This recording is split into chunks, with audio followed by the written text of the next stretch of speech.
My name is Raul Vega, and for my dissertation, I decided I wanted to focus on the impact that personal finance and income have on an individual's mental health.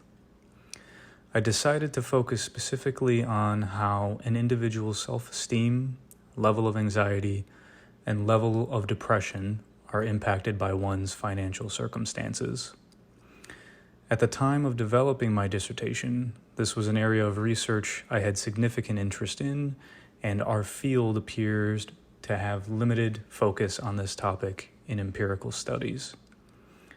I also believe that money and one's financial circumstances play a considerable role in our society and can serve to either perpetuate or alleviate an individual's struggle with mental health. Therefore, I wanted to contribute to our field by increasing our understanding of the potential link between psychological dysfunction, self-esteem, and personal finance, as this is an area that is in need of direct and current research.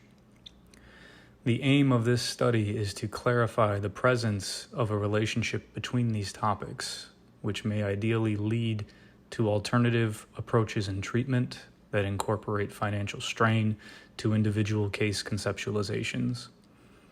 The findings of this study may assist in assessing and extensively evaluating one's financial health, and as a result, clinicians may have more understanding of behaviors, moods, and symptoms of individuals both inside and outside of therapy.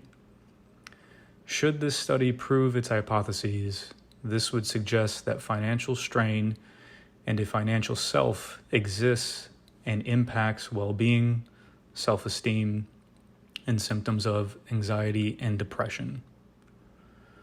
One hypothesis in my dissertation is that personal finance and income do not have any effect or any direct impact on an individual's self-esteem or levels of anxiety and depression. I hypothesized that as an individual's income level increases, their self-esteem level will also increase, and their levels of anxiety and depression will then decrease. On the other hand, as an individual's income level decreases, their self-esteem levels decrease, and their levels of anxiety and depression will increase. To carry out my study, I decided that I wanted my participants to be men and women between the ages of 25 and 65 years old. I also wanted participants in my study to currently have either full-time or part-time employment status. It was my hope that these participant requirements would lead to a higher number of individuals in my study.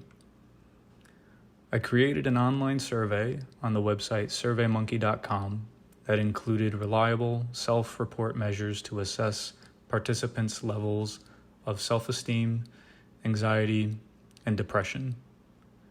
I also created a demographic questionnaire to gather as much information possible about the participants for my analysis. And at the end of my survey, participants were asked to briefly respond to 3 open-ended questions related to their financial circumstances over time.